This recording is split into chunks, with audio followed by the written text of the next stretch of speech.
Okay, good evening, everybody. I'm Lynn Franks. I'm one of the co-conveners of Lighter Footprints. The other co-convener, Mick Nolan, won't be joining us tonight. So you've just got me. I'd like to acknowledge that wherever you are in Australia tonight, you are on Aboriginal land that was never ceded.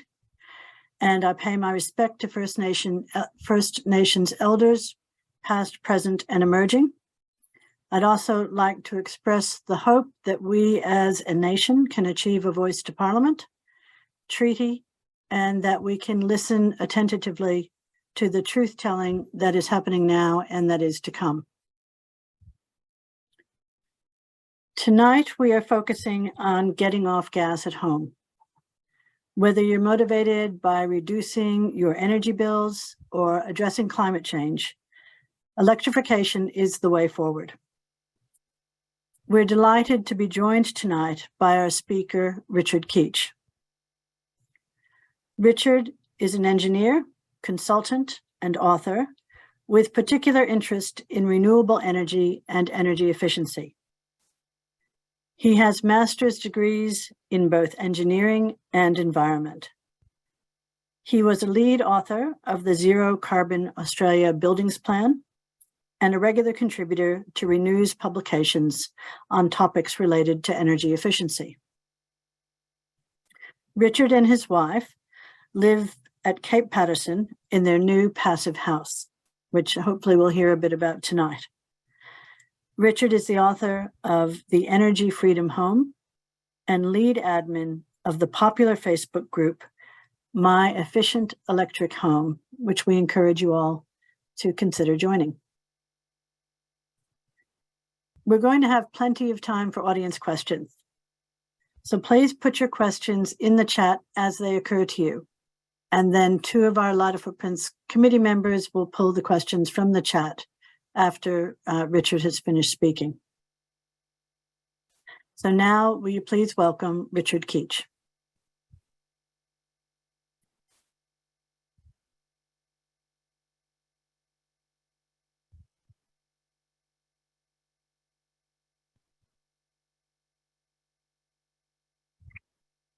Hi, everybody. Hopefully you can see that. Just give me a thumbs up. Thanks. Good evening. I'm coming to you from Bunurong country at Cape Patterson, and it's my pleasure to be talking to you about electrification. And let's get straight into it, shall we? Okay, the context. Renewable energy and energy efficiency have been my professional life for the last 10 years or so. I now work freelance. My freelance operation is New Energy Thinking. As Lynn said already, I'm the author of The Energy Freedom Home, published by Scribe. Unfortunately, recently out of print, still available as an ebook. And also, as Lynn said, I hang out at My Efficient Electric Home. So let's get into it. So this notion of electrification is hopefully at least broadly familiar to you. There's been a fair bit of publicity arising from the publication of Sol Griffith's book. But this is my take on that question of electrification. So let's look at the why question. Why would we bother? Firstly, gas is methane. Methane has problems. It's not low emissions. The emissions are worsening. There's a shortage of affordable gas, and its continued use leads to a proliferation of coal seam gas. Forthcoming projects in Northern Territory and New South Wales come to mind. And I submit that gas is not as safe as electricity. Electricity is getting cleaner, and electrification is cheaper, and there are bonus benefits. So there's a whole lot wrapped up in that frame there. And this talk is limited in time, so we're going to focus on the first question of just having some basic understanding of why it's not the low emissions fuel that people might have us believe. And we'll talk about the benefits of electrification, and also my own personal experience to try and ground this whole story in a real life case study. Okay, the question of methane emissions. Firstly, just the aspect of the global warming potential. Global warming potential is effectively a scaling factor applied to emissions so that they can be reckoned in equivalent carbon dioxide emissions. And there's a scaling factor, which is a number which represents how much better or worse than CO2 the product you're talking about is. So in the case of methane, this is the situation, and there's got kind of two dimensions to this. First is the time horizon, because the residence time of these gases vary from CO2. We've got to look at it over different time horizons. So scientists generally look at either a 20 or 100-year time horizon. And the other dimension is that the scientific understanding of this has been evolving. So in carbon accounting, generally this number is still generally used. So in other words, we generally suppose in carbon accounting that methane per unit, per kilo is 25 times worse than CO2. I reckon we should be using this number, and it's not just me. So in other words, we're using a value that's over 3 times too low in calculating the emissive impact of methane. Now, the other aspect of this is the question of emissions of methane to the atmosphere.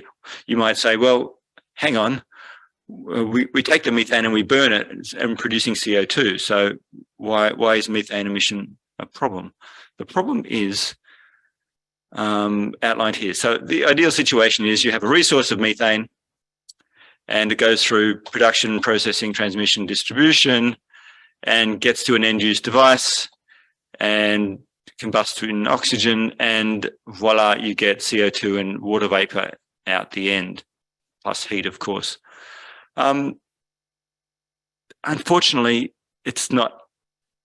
That's a very, very simplified situation. In reality, the resource has got methane plus CO2 mixed in, plus other impurities, and through that pathway of production, processing, and transmission, we leak CO2 and methane plus impurities at the production stage, at the processing stage. This one's particularly relevant here in Victoria.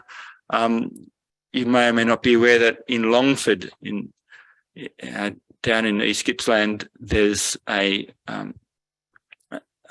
processing plant for where the gas comes in from the Bass Strait fields.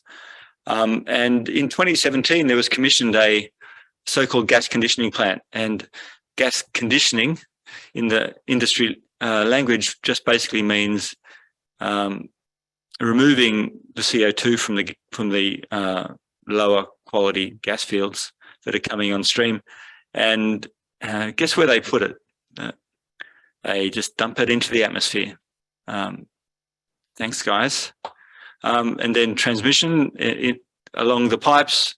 Not every molecule of methane gets where it's supposed to, and likewise in the distribution network and in the end-use device. So in reality, that combustion is not just oxygen, there's nitrogen in the air. So we end up with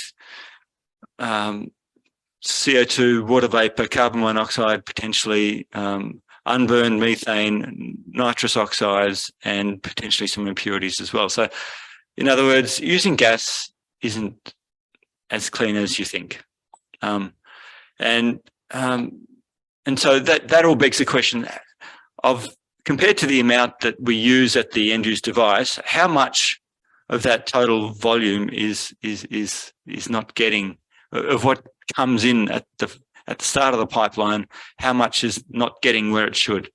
Well, just looking at, there's a whole heap of estimates around this, and I don't want to labour the point, but just this chart is an interesting one. This is from a study from University of Melbourne, done from about 2017.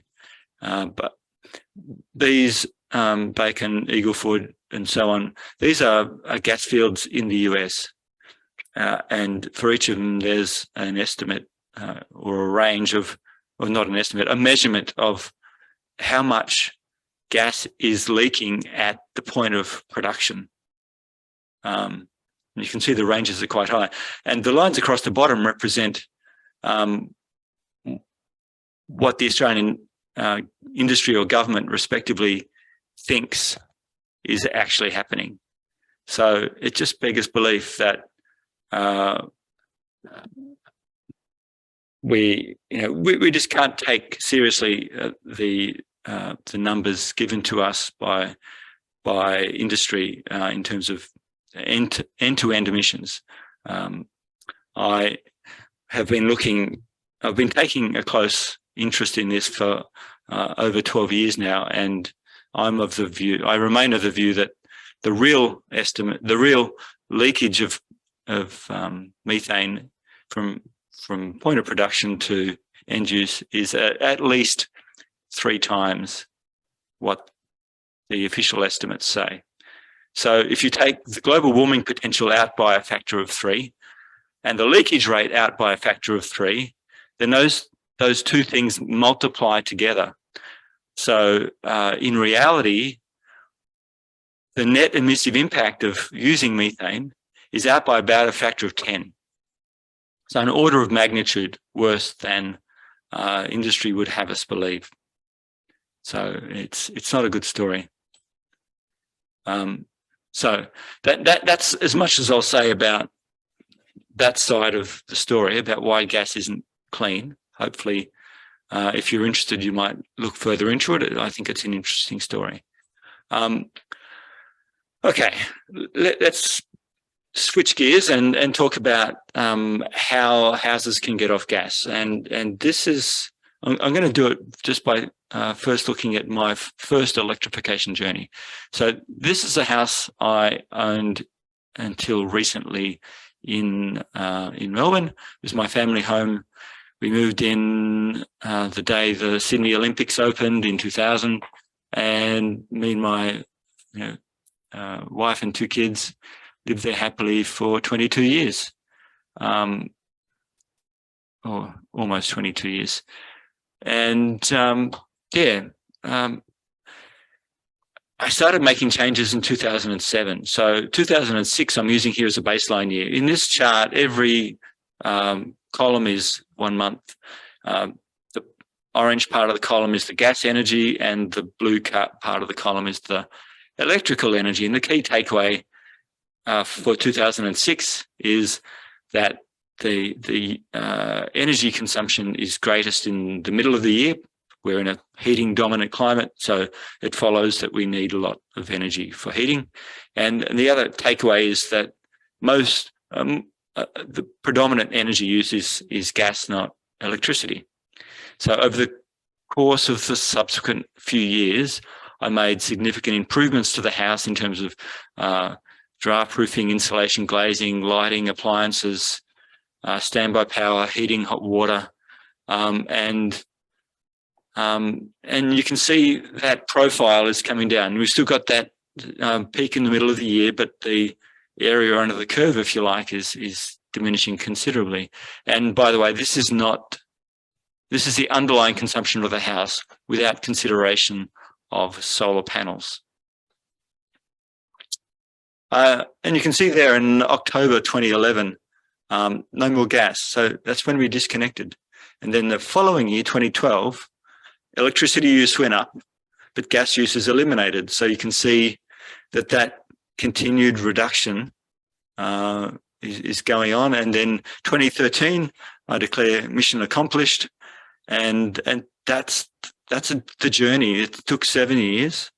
Then the overall reduction in underlying consumption of the house was 75%. So we went from basically 80 gigajoules of energy in 2006 down to 20 gigajoules in 2013.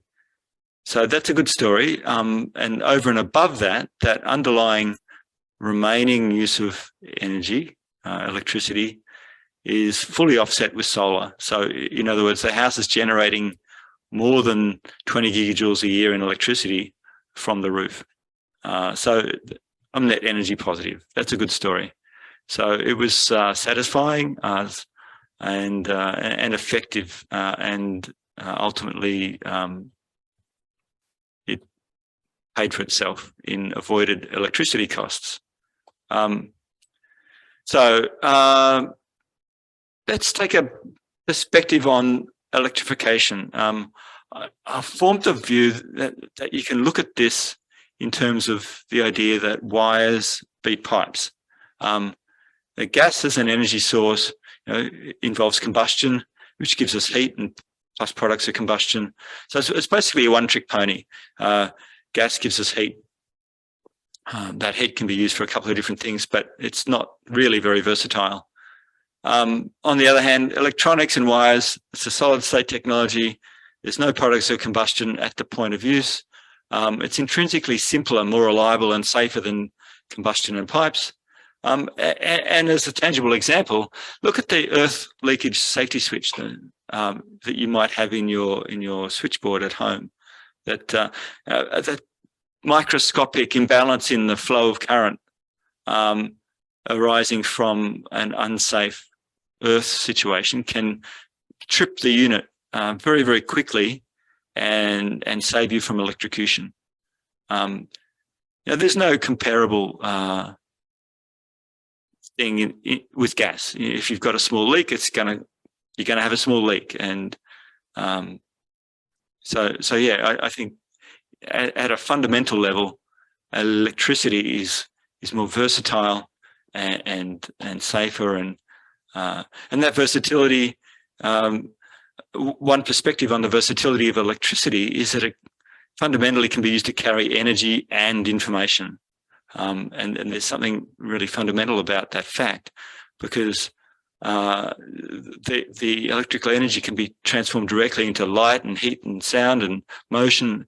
It can be stored. Those transforms are very often reversible, and we can generate at home from the sun. The use of electricity as a power source is a better fit with modern digital technology, which means we can add smart features to electrical power arrangements much more easily than we can to gas. It's easier to meter, and electrical and electronic systems scale amazingly well, from a pacemaker to a PV panel to a pumped hydro plant. We're operating across a huge range of scale that makes it quite impressive. Okay, the next perspective I want to give about energy as it relates to the story of electrification is the distinction between low-grade energy and high-grade energy. High-grade energy, this is a distinction often used by engineers and scientists, but it's useful for the discussion for an appreciation of why electrification is useful. High-grade energy is a form of energy that can give us very high temperature differences. So, for example, a gas flame temperature about 1900 degrees, an electric arc furnace can give us very similar temperatures, very high temperatures.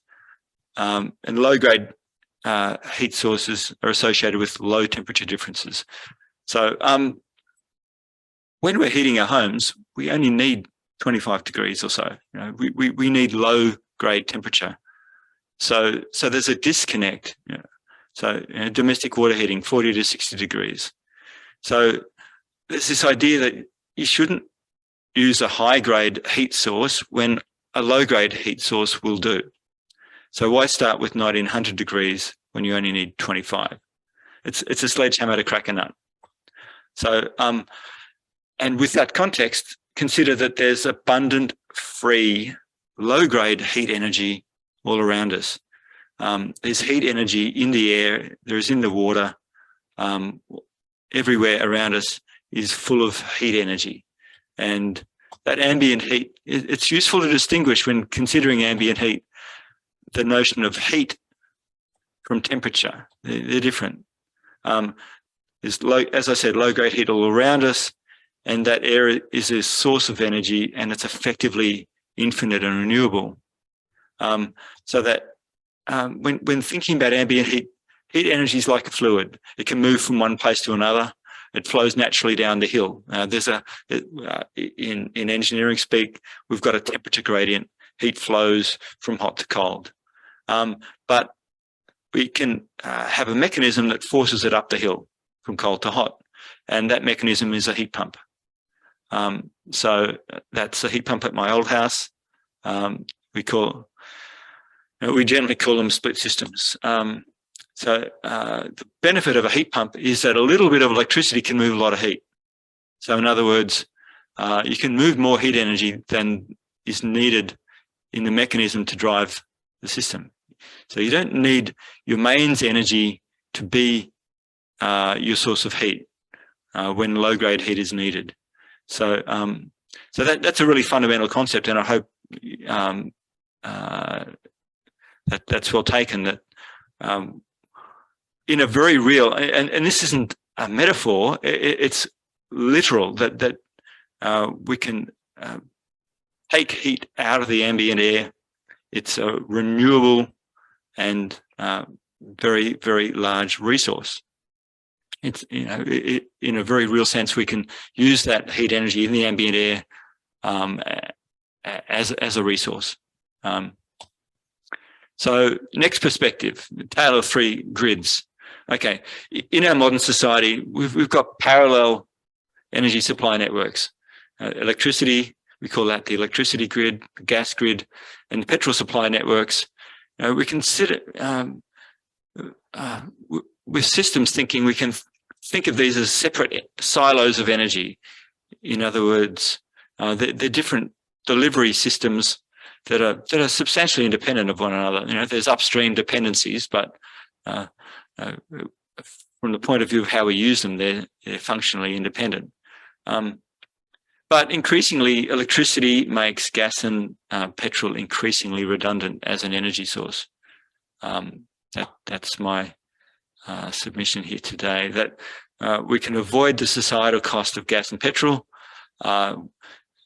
consolidating on a single energy network. As homeowners, we only need a single service charge.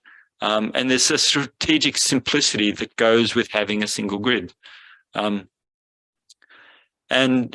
considering that grid, the role of the grid is changing. So in a world where we're passive consumers of energy, the electricity grid is fundamentally just a supply system. Customers consume. But in a world where we often produce non-trivial amounts of electricity and indeed export that back to the grid, the role of the grid shifts to being a sharing system. So that's a bit of a mental shift from seeing the grid as a supply system to being a sharing system. I think it's a useful frame to adopt when looking at the grid. Okay, the next concept in thinking about electrification is this idea of diversification. And considering this arises when asking the question, can the electricity grid cope with more different uses? So a lot of skeptics might say, oh, no, the grid's going to buckle under the strain. Well, when electricity displaces gas and petrol, there's generally a diversity in the pattern, location, and timing of the energy use or generation. That means that we can end up getting more total energy down the pipe, if you like. So that the electricity grid as an asset is better utilized. You know, use the analogy of a freeway. To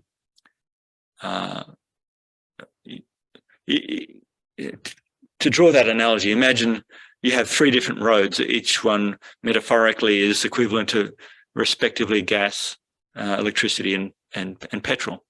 Combine them into one 3-lane highway, you can get more down it. So functionally, a 3-lane road is more efficient for the carriage of traffic than 3 separate single-lane roads, because of the pattern and timing of the traffic in each. It's better if it's all carried together rather than in 3 separate transport pathways. And it's the same with electricity. We can achieve, I'm not saying we don't need to upgrade the grid. I'm saying that by consolidating the different uses of electricity, or different uses of energy using electricity, we can achieve better average utilization of the grid, and that's a good thing. We're getting more out of the asset, and that's in no small part because of smart management care. Technology can keep our operation within operating limits. So we've got this idea of diversified loads, diversified generation, and a common energy transport that leads us in a much better place than if we've got 3 separate independent networks. We've only got one societal cost associated with the expansion and maintenance of that network rather than 3 separate ones. And for example, electric vehicle loads often have different patterns of use than other things that use electricity on the network. So those loads don't add in the same way if the timing is different. So we can end up using EVs strategically to make better use of the network and to get more out of it. I next want to explore the question of efficiency, and just one example of why electric technology is better than gas. So the example I want to use is replacing ducted gas with split systems. And this comes from a chart that I helped develop as part of the Zero Carbon Australia Buildings Plan nearly 10 years ago. And I'm going to use a Sankey diagram. This is this flow diagram where energy is coming in from the left and is used at the points on the right. So for the sake of this example, hopefully you can see my mouse cursor there. I'm going to say that for the sake of comparison, we're scaling this off the idea of having 10 megajoules of usefully delivered heat. So to achieve 10 megajoules of usefully delivered heat with a legacy gas ducted system, we've got to overcome all the inefficiencies, and into the process we need a heck of a lot more than 10 megajoules. We need about 33 megajoules of gas, a bit of electricity to drive the fan, and we've got losses in the flues and the ducts and waste delivered heat along the way. Now compare that, on the other hand, with a split system. So comparing the same amount of usefully delivered heat, we need only 2.3 megajoules of electricity to drive the heat pump, a little bit for the fan, and most of the energy that ends up being delivered inside is coming just literally sucked out of the air outside. And so the ratio between the input energy on the right side to the input energy on the left side is around about 13:1. So in other words, if you replace a legacy gas ducted system with split systems, reverse cycle, and use them for heating, you'll use more comfortably, you can estimate 90% less energy required for the same heat delivered in the house. And if you've made your house better, then the heat required at the end of the day is probably less again. So quite profound reductions in the amount of energy needed. So even if per unit of energy, electricity is more expensive, we're still way ahead at the end of the day. And in a world where we have solar panels, it's quite feasible that a lot of the heat, a lot of the operation of the split system happens using electricity coming from your roof for free. So quite profound changes in the amount of energy required to give us what we need. I next want to finish up with a case study of the Cape. So this is Cape Patterson. This is where I am now. The township of Cape Patterson at the back there on the right, the new development in the middle ground. This is looking southeast. In the distant background, centre left is Wilson's Promontory, and this is looking to the west. And that headland on the right is Phillip Island, and so yeah, this is this lovely new development where I live on the lovely Bass Coast in Bunurong country, and that's my place there. That's where I am now. So that's the house. So I just not to so much talk about this place, but I just wanted to use it to set the scene for an analysis that I did. I was commissioned to do by the developers here to analyse the cost and emissions impact of going all electric using the Cape as the benchmark.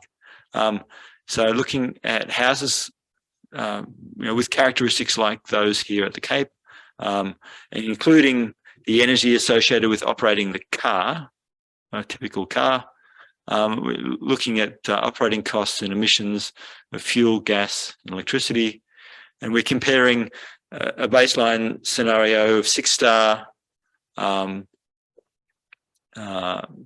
houses with gas, hot water, gas ducted heating, no EVs, and we're comparing that with an 8-star home with solar and a battery, with to a good build standard, heating and cooling with split systems, with a heat pump up water and an EV. So I just ran the numbers to just give a comparison of exactly how much can be saved. So that's the list of assumptions that are common between the two scenarios for the house, and the assumptions made with respect to the vehicles used in the analysis. And this was the results. So in the baseline case, we're using basically $2,000 worth of gas a year. We're using $1,500 worth of electricity. In the improved case, gas goes down to zero. Electricity use goes down to about $800, bearing in mind that electricity use is also the energy needed to charge the car. So the car expenses have gone down. So this is just an assumption made about the cost of an annual service, not including the electricity costs, because that's up in this number. Yeah, so we ended up with total energy costs in the baseline case of about $6,000 a year.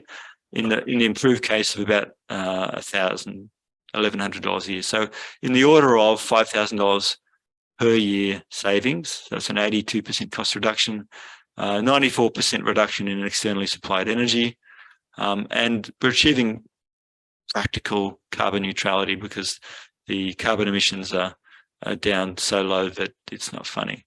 So it supports this notion that it's feasible and affordable for broad-scale electrification. And in the analysis, the savings exceeded our expectations.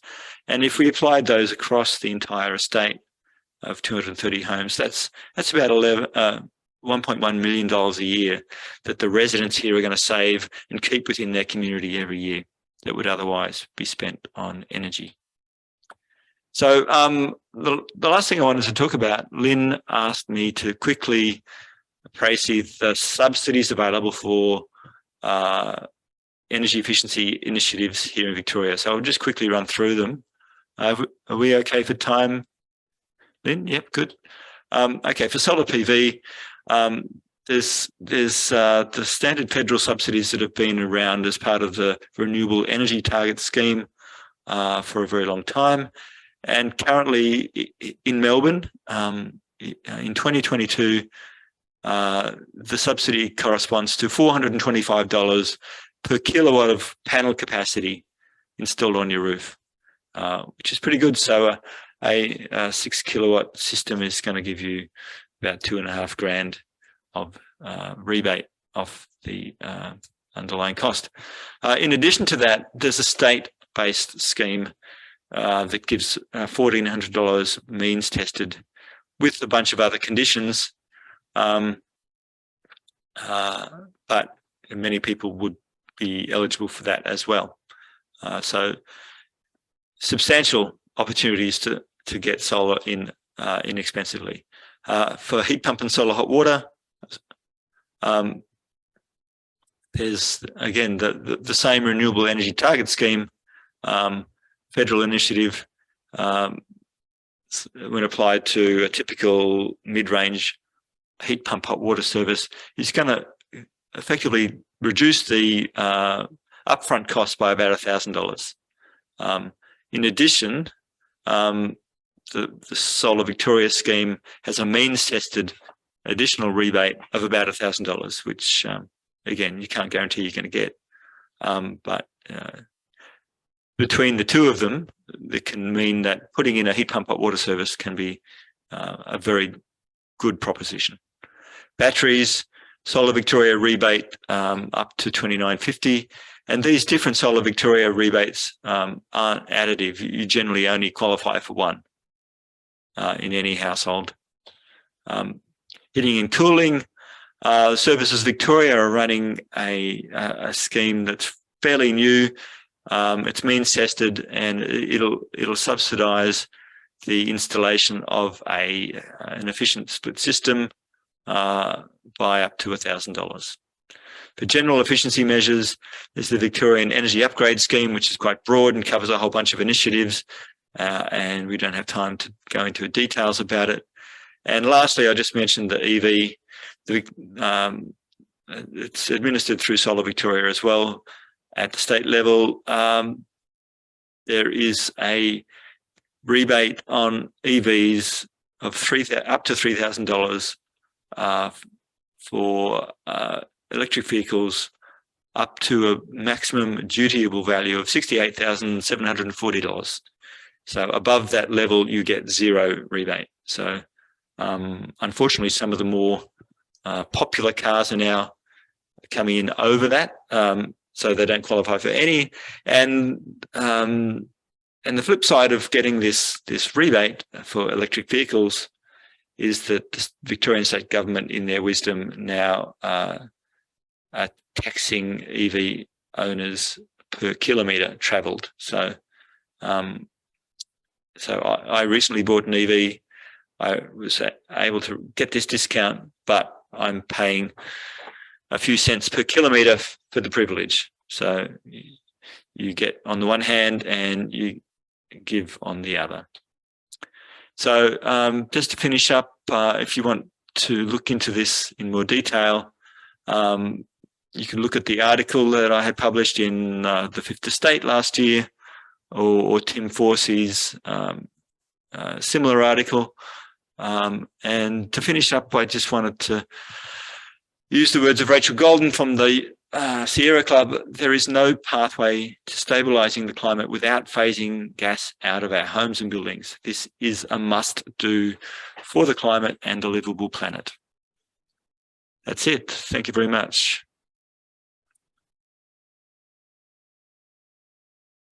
So I'll stop sharing, and now I can see you.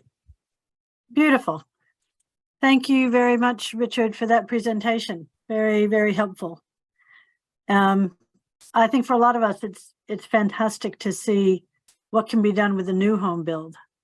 But many of us are in older homes and looking at doing that transition over time, which you did in your home in Melbourne. We are going to go to questions now, and we've got two of our committee members, Julian Atkinson and Ken Parker, who are going to be taking the questions. But I wanted to start with a question of mine, since I can. So for most people, the transition is going to be a slow progress, isn't it? Generally, people will change their appliances as individual appliances age out or break down. Mm-hmm.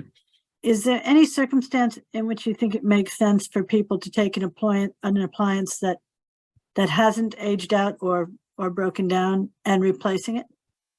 Yeah, good question, Lynn. Gas hot water services, I often recommend replacing them preemptively. And that is because when you're faced with cold showers, it does focus the mind somewhat, and your options may be somewhat constrained. The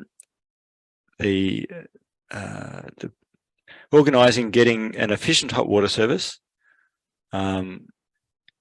isn't consistent with the timeframes available to avoiding cold showers in that system failure situation. So if you're, especially if your gas hot water is more than, say, 8 years old, don't wait for it to fail, because you might be disappointed with the decisions you're forced to make in that situation when it does eventually fail.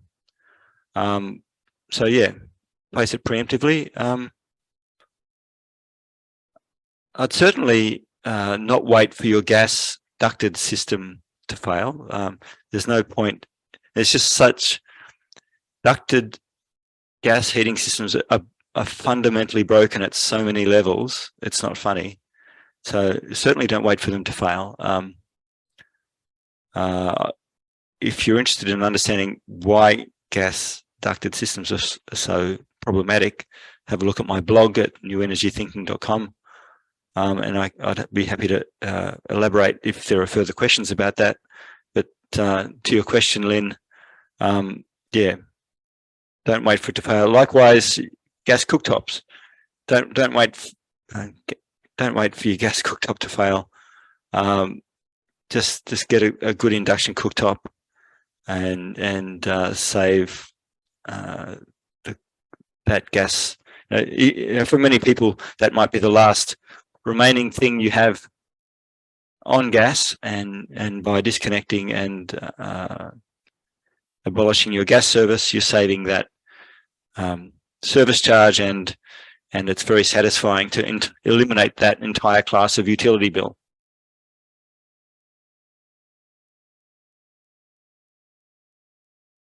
Okay, thank you for that, Richard. That means we should all just change over our appliances now, it sounds like. But I will hand over to Ken to start taking audience questions from the chat. Thank you, Lynn, and thanks, Richard. I'd like to start with a question from Helen, which I think might be of interest to people. Helen is asking, in terms of affordability and bang for your buck, in which loose order would you recommend making changes to a home to reduce energy use and get off gas? Good question, Helen. Every home is different. What I do mostly professionally these days is come into people's homes and assess them and actually come up with a roadmap for people. But to generalize, the low-hanging fruit is generally draft proofing. Simple draft proofing measures are often inexpensive and quick, and they have a very immediate comfort outcome, especially in winter. especially in older houses. So yeah, draft proofing nearly always comes first, and after that, it depends a lot.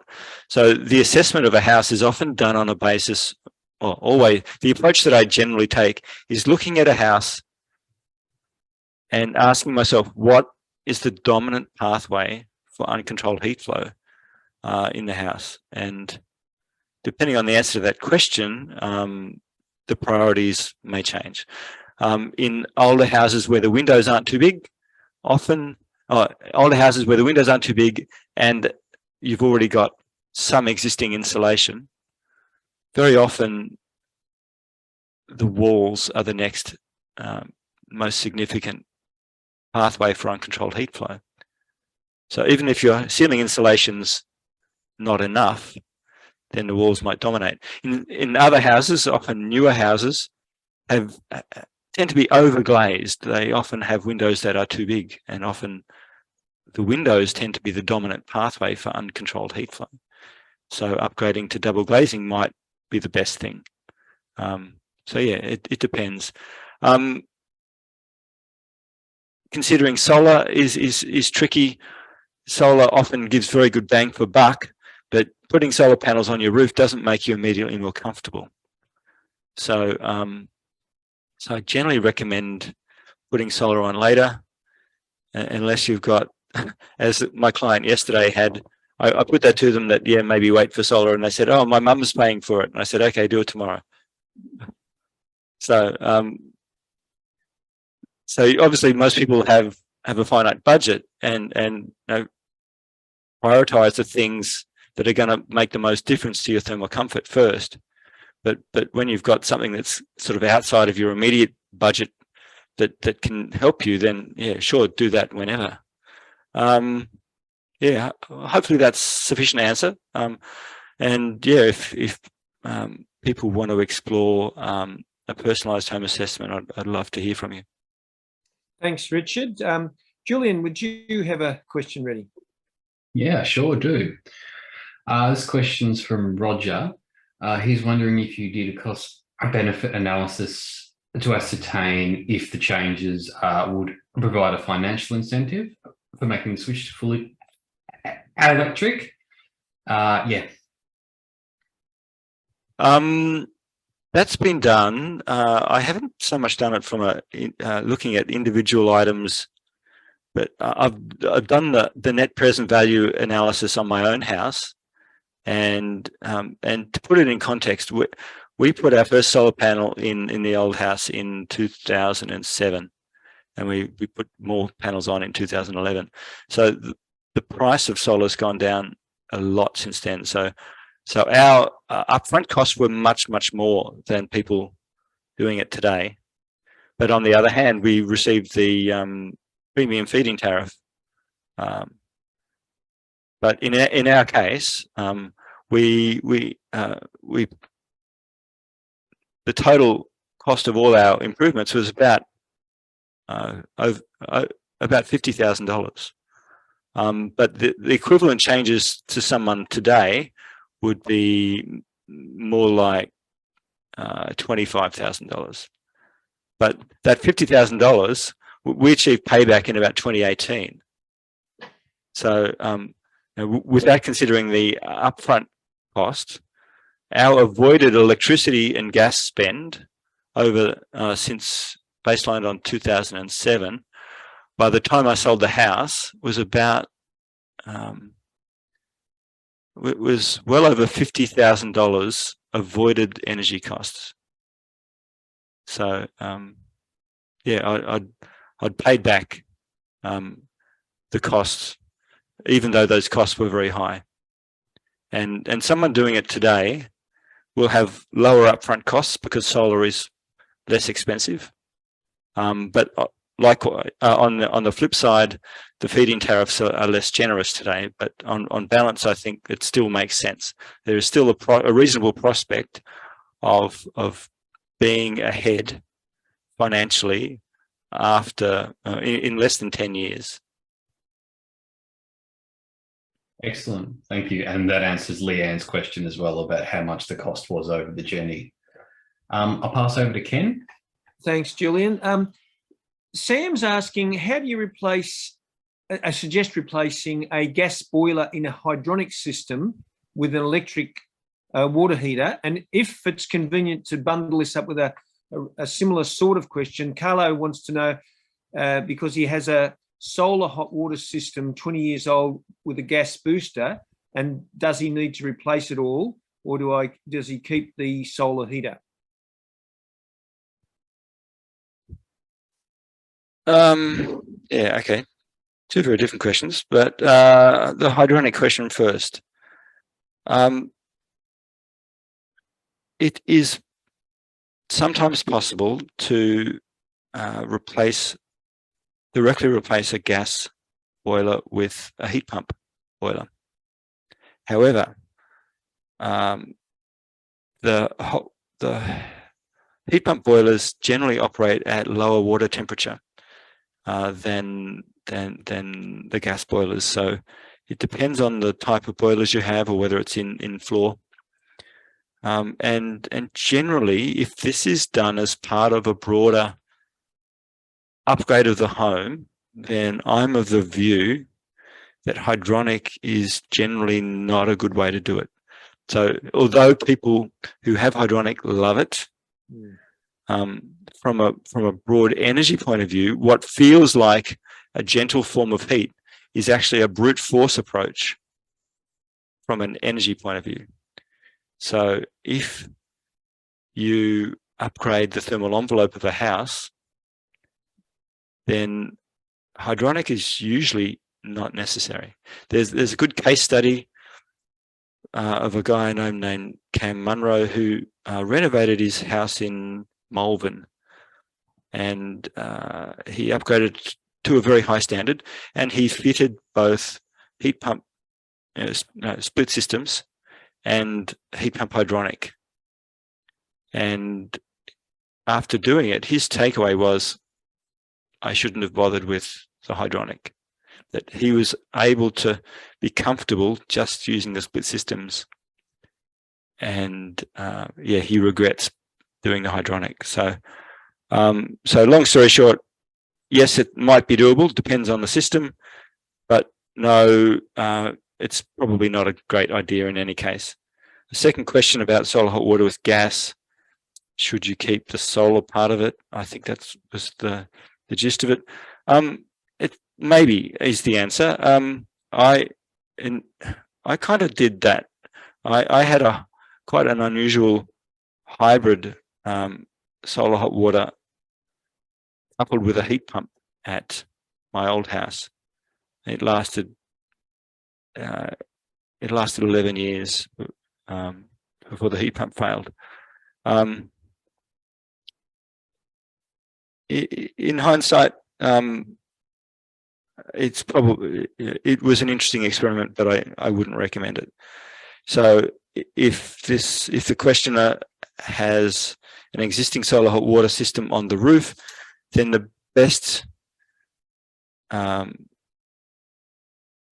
use of the roof space taken up by that solar hot water service is probably solar PV, and just putting in a heat pump hot water.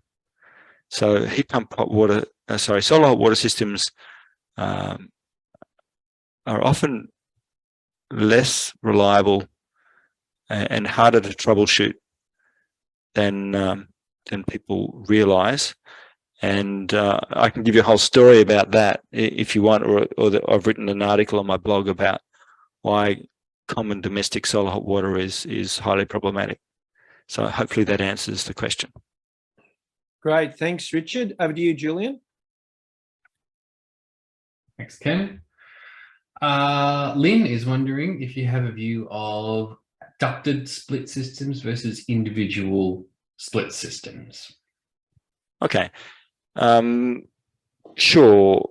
Okay. Well, usually when we use it, just for a point of terminology, when we say split systems, we usually mean non-ducted. But I think what Lynn means is the ducted reverse cycle heated systems. So yeah, a ducted reverse cycle is better than ducted gas, but ducted systems, I think, are problematic. So I can anticipate some questions about reservations with split systems themselves, but perhaps we'll hold that question for a moment and just answer this question by coming back to what I alluded to before about problems with ducting as an approach to heating and cooling. Have a look in my blog if you want more details, but broadly, ducted systems as a design approach for heating a house has got a whole lot of fundamental basic design problems with it. And I see this all the time. Maybe let me. I've got some good thermal images, but I'll just talk to the problem. If most modern houses have ducted systems, the ducted outlets in the ceiling, and they have a central return point. So the fact of a central return point means the air out of every single vent register has to find its way back to the central point and then go back around the circuit in a racetrack arrangement. So that has some practical implications. It means for proper operation, you can't close the doors of the conditioned spaces. You can't block that pathway from the outlets to the inlet. Otherwise, you get pressure imbalances and air doesn't go where it's supposed to go.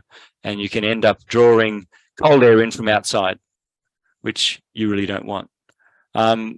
Second is, very often, especially in volume build new houses, the return air locations are done wrong. They're done high on a wall or at ceiling level. And basic physics says if you're trying to heat a house and you're introducing air at ceiling level and drawing out air at ceiling level, then there's no way that the air can properly mix down to floor level.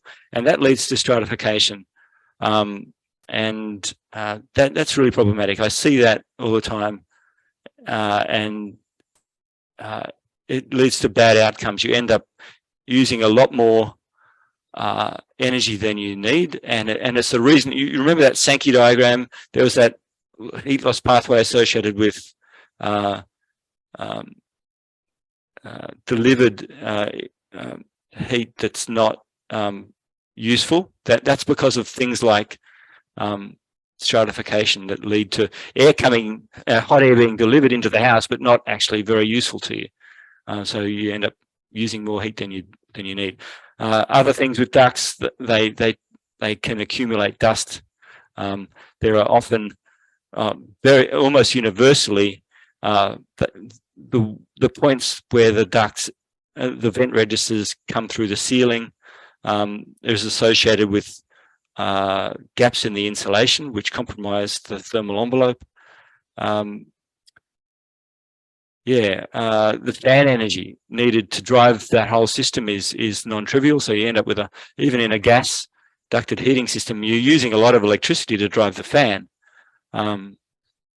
So ducted systems are just, in my view, fundamentally misconceived. And split systems, on the other hand, are much better because they just circulate the air within a room. So you can close off the room if you need to for zoning purposes. And the energy needed to drive the fan in each unit is very, very low compared with a ducted system. And you completely avoid the duct losses. So the other big problem with ducted systems is associated with the ducting. You imagine if you've seen up in a roof space and looked at the spaghetti that is a ducted arrangement, the total surface area of that ductwork might be tens of square meters, and the temperature difference between the conditioned air on the inside of the ducts and the roof space can be maybe 20, 30, 40 degrees. And that's a bad thing. You're getting big temperature gradients, a lot of heat loss through the ducts, even if the ducting isn't leaking, which often it might be. You can have leaky ducts without realizing it, which is a whole other problem. So yeah, I see this all the time. I've probably assessed between 600 and 800 houses in Victoria, and I'm yet to see a ducted system that I was happy with. Great, thanks, Richard.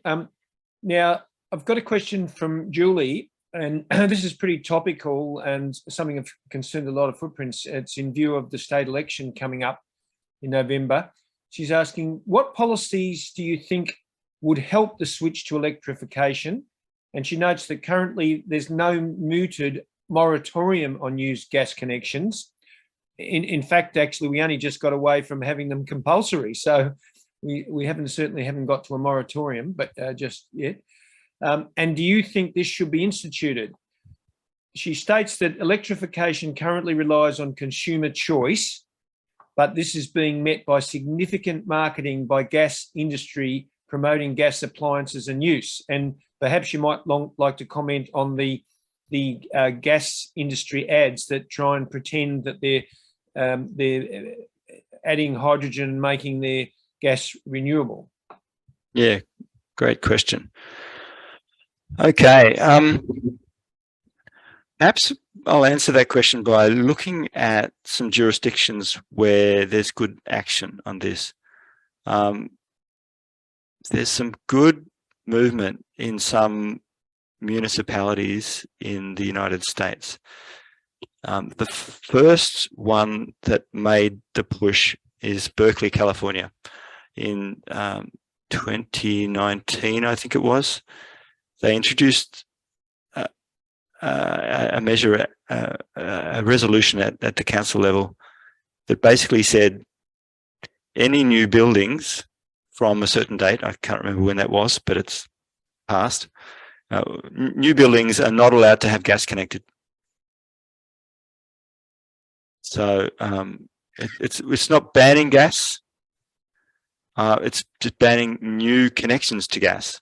So people that invest in infrastructure might want to expect a certain asset life, and so the natural first step in getting off gas eventually is stopping people connecting in the first place.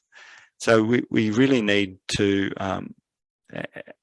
at the government, it's the most fundamental area where government policy can make a big difference, is basically putting a sunset clause on gas. And that starts with saying, as of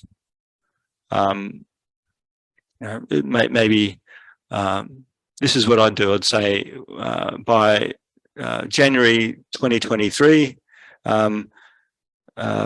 new retail, new residential housing developments shall not connect the development to gas. From January 2024, no new houses shall connect to gas, new or significant renovations. So you're stopping connections in the first place. And in parallel with that, you put in place a bunch of incentives to start encouraging people to disconnect from gas. And then eventually, this might be 2 decades hence, you put a sunset clause. You say all homes have to be disconnected by such and such a date, but you're giving industry plenty of notice. It might need 20 years notice, but eventually they've got to operate on the basis that everyone is eventually getting off gas. And obviously, I can just see now that the next question is going to be about hydrogen, but let's for a moment assume we don't have that question to deal with. I think we fundamentally need to disconnect from gas. Other jurisdictions that are looking at this seriously are in the UK, Electrification is a big policy initiative over there. In Australia, we've got initiative from residential housing estates like the Cape where I am. We've got the paddock in Castlemaine. We've got the salt development down near Torquay. There's gin and dairy in Canberra. There's Lonicera at Wood End. And there's a couple of other ones in the pipeline that I'm not at liberty to talk about. So there's initiatives that are positive, but there's a lot more to be done. We need the state government in particular to step up and not support gas. Gas is a dead end. We just need to recognise that and just prevent the industry snowballing us about this ridiculous hydrogen initiative. Great, thank you very much, Richard. A great answer to a topical question. And I'll just note that Light of Footprints is running its launch for the state election campaign in 6 days' time at the Marvel Centre, Wednesday next week. And you'd all be welcome to come along and join us for some food and hear an interesting speaker and get stuck into the election campaign and follow some of Richard's suggestions. Thanks, Julian. Thank you, Ken. I'll go back. I'll let Ken ask an exciting question to finish about advocacy and policy. I'll go back to replacing gas in the kitchen. Questions about what are some easy steps for that, and what about people who are unable to do induction cooktops? Okay. People who can't do induction cooktops can still, well, that question begs another question of why people can't use induction. There is a known potential interference between induction and some pacemakers. So people with pacemakers are not recommended to use induction. But having said that, I'm not recommending people with pacemakers do, but I just wanted to emphasize that even people with pacemakers, the risk is very, very low. And I'm not aware, I've looked into this at some length, and I'm not aware of any harm that has come to anyone from the use of induction, and that it's a very precautionary risk measure. But to directly answer the question, a ceramic electric cooktop would be appropriate for someone who unfortunately can't use induction. So the ceramic ones, when they're turned off, look like an induction cooktop, but when you turn them on, they glow red and they heat using radiant heat rather than electromagnetic induction. The first question, generally getting off gas in the kitchen. It's all about electric cooktops, because these days no one's using gas ovens. So induction cooktops are great. Let me just answer that question by telling a story from my own experience. I switched to an induction cooktop at my old house in 2009, and when we renovated the kitchen, that was my wife got to design the kitchen. I insisted on the induction, and that was my win. And we were both very, very happy with the result. And that kitchen worked. That cooktop worked very well. It was a Bosch cooktop. It was still in perfect working order, unscratched when we sold the house 13 years later. But then, aside from having the place here at the Cape, we're renting in Parkville, because my wife still works.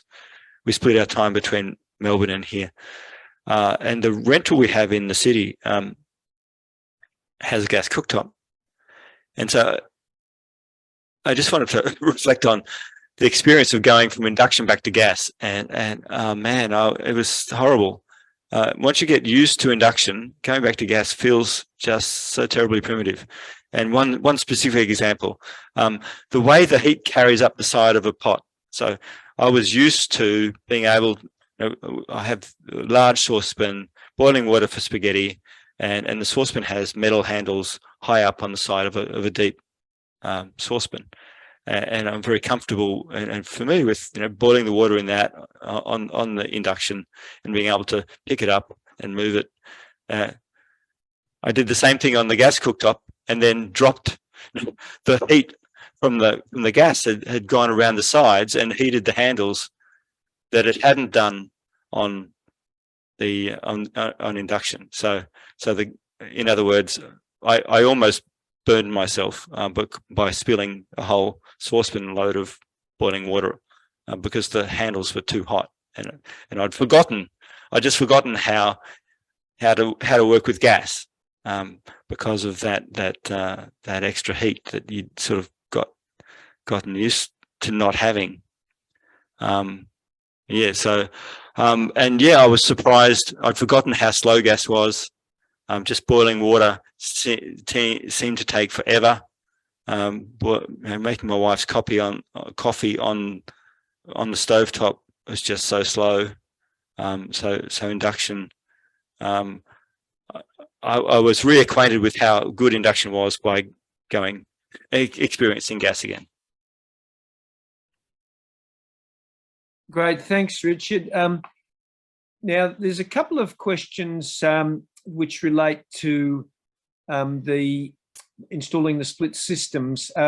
Penny is asking, does this mean a split system for every room? And is that a lot of units to maintain or service? And similarly, Carlo's asking, if you recommend against ducting for heating, do we need a split system in each room? He says he finds them quite uncomfortable when they take water out of the room air. So can you say something to help people get manage the prospect of moving over to the split systems, Richard? Yeah, good questions. Okay. Firstly, about just the geometry. So yes, the threshold point of do I recommend splits in every room? Yes. It's more practical than you think. And no, it doesn't have to mean an outside unit for every inside unit. So one of the things you want to avoid is having the outside of the house plastered with split systems. Just let me bring up an example. I'm just going to share my screen in a second.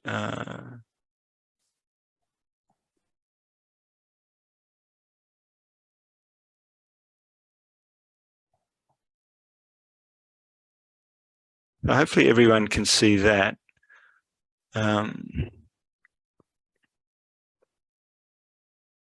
So this is what not to do. This is a place in Essendon, and there's 1, 2, 3, 4, 5, 6 air conditioning units visible on the outside. So you don't going splits in every room does not mean this. Okay, it doesn't mean you have to have the visible blight of aircon units everywhere. So what I did, I don't have a picture, but anyway, you have multi-split systems. So that arrangement that most people are familiar with split systems, where there's one inside unit with pipes and wires going to an outside unit, and then repeated for each one, is what I would call a single split, or unitary split, is I think the industry term. But the opposite of that is a multi-split, where each outside unit serves multiple inside units, and they're widely available. In the case of my old house, you saw the picture and you saw the case study. So broadly, that house was served with 7 indoor split system units, but only 2 outside units. So down the side of the house, we were able to position those outside units such that they were not visible generally. The pathways for pipes were practical, and every main room in the house, so not bathrooms, but no, living rooms and bedrooms, or each and study, each had an air conditioning unit. So this meant each room was independently controllable. It meant that doors could be closed without impeding the operation. And it was very practical, and the experience wasn't problematic. So a lot of, so hopefully that answers Penny's question about, do we need splits in every room? And to Carlo's point about the air quality and experience of splits, this is something that often comes up, that often people express this point as experiencing split systems as a blowy form of heat. And I'm not discounting people's experience, but I'm saying that blowiness isn't the problem with the split system. It's very often the problem of this, too much is being asked of the system because of the inefficiencies of the space. So in other words, the system's having to work very, very hard continually to overcome the loss of heat in an very poorly insulated and drafty situation. So the experience of mine and of many people that I know is that if you do this in conjunction with improving the thermal envelope of a house, that the experience of a split system is perfectly fine, that they can mix the air down to floor level very easily, and that the experience of blowiness is largely, but if possibly not completely, but largely removed. So yes, you still have to take care about where you place it.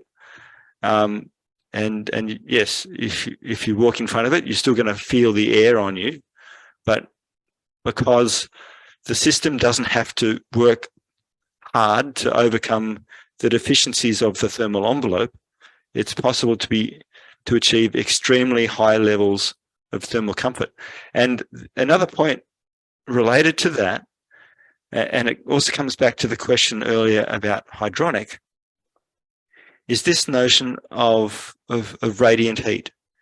That a lot of people, when they talk about hydronic, they speak highly of the experience of hydronic as being just a really cozy form of heat because of that warmth of everything around them, that it feels cozy. And what that experience is excellent radiant thermal performance because of the heated surfaces all around you.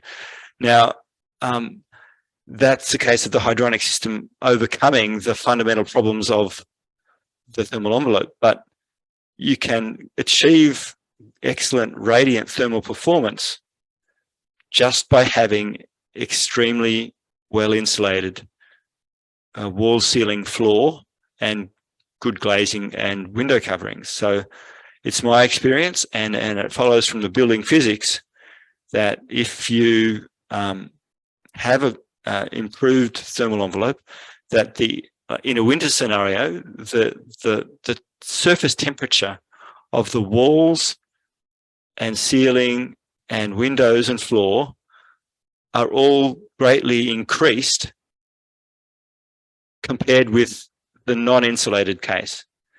So because of that increased surface temperature, there's this notion in building physics of mean radiant temperature, that your thermal comfort is a function. We tend to overestimate the importance of air temperature in our thermal comfort, and in reality, mean radiant temperature and air temperature can almost be traded off 1 for 1. So in other words, for every extra degree of mean radiant temperature of the surfaces around you, you can reduce the air temperature that you need to be comfortable by a degree. The same goes in summer situation, where the walls are hot because it's hot outside and you have to have a low air conditioning temperature, and the air conditioner blasts at you. So to circle back to the point about radiant thermal comfort, my view is best expressed by saying that the best form of radiant thermal heating you can get is an improved thermal envelope. And so in a house where the thermal envelope is better and you don't have drafts, in a winter situation, you have that second order benefit of the efficiency. So the first order benefit is you don't need as much thermal power to achieve a given set point. The second order benefit is you can be comfortable at a lower set point. That's great, Richard. Thank you very much for such a thorough answer. And I'll now hand over to Lynn to wind things up. Thanks, Lynn. Yeah, thanks very much, Richard, and thanks to everyone for your questions. We're never going to get to all of them. Somehow, what seems like ought to be a very simple thing has many elements. I've been writing down my key takeaways as Richard's been speaking, and one of them was the thermal envelope. So think about your thermal envelope. The second was plan, don't wait for failure. And the third was basically just do not buy another gas appliance. This is, time to stop now. So I'd like to thank Richard very much for coming tonight. This is the third time that Richard has come to speak at Lighter Footprints over the years, which is pretty fantastic. So thank you very much for that. I hope all of you take away something that you can bring into your own homes, some idea about a change or a step that you can take. And yes, just if we can all thank Richard for very generously giving of his time. Thanks, everybody. And I see a few familiar faces among you. So hi, everybody. And yeah, good night. Thanks. Now, just before you go, we'll do a little bit of Lighter Footprints business, which we always do at the end of our meetings. I first want to talk about the fact that we do have a state election coming up, and certainly the seats of Kew and Hawthorne are marginal and therefore exceedingly interesting, I think. We are going to be, good night, Richard. We're going to be holding a campaign launch, as Ken mentioned earlier, this Wednesday night. That's the 12th of October at the Marwell Center. And we would love you to come, 7 o'clock for pizza and a drink. And then at 7:30, we're going to hear from Sarah Rogan, the climate campaigns manager at Environment Victoria. And she's going to be talking to us about what their priorities are and what they're focusing on. And then we'll be talking about what we're doing and hoping that people are really excited to jump on board and help us out. We run on people power. We need you guys to make our campaigns happen. We need to make climate the #1 issue in the electorates that we're working in. We want people to be thinking about climate when they vote. We want them to have a scorecard in their hand so they know how to vote climate. And so please do come along. I know we're all kind of still a bit jaded after the federal election. We worked hard and we're tired. It's hard to get the motivation up and running again, but we really must. So please do come if you can. And Julian is putting the RSVP link to that event into the chat. The other thing I wanted to mention is that we will be holding candidate forums in Kew and in Hawthorne. The Hawthorne one is on the 2nd of November, and the Liberal, Labour, Greens, and Teal Independent will be attending.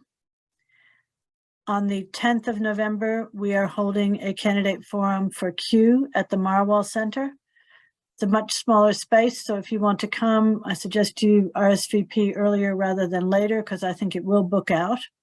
And again, the 4 candidates, Liberal, Labour, Green, and Teal Independent, will be attending. And Julian's putting the links for the RSVPs for those events into the chat.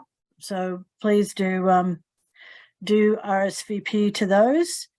We're also working with the Higgins Climate Action Network, and they are holding a candidate forum in Malvern on the 9th of November at the Stonington Community Uniting Church. That's Michael O'Brien's seat. So really interesting to be pushing, a major Liberal on climate. So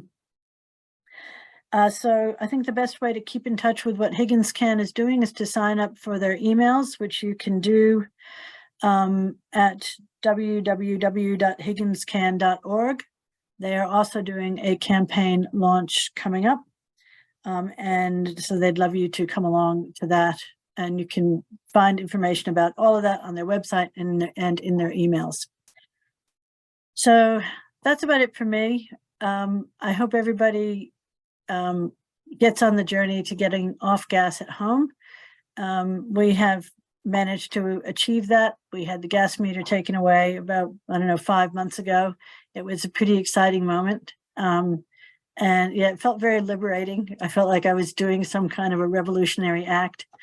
But we're very happy with our home as is, and I'm happy that I haven't had a gas bill this winter. So that's it for us this evening. So thank you to everyone for coming. Hope to see you at the campaign launch Wednesday night at the Marwell Center, and good luck on your journey for getting off gas. So good night.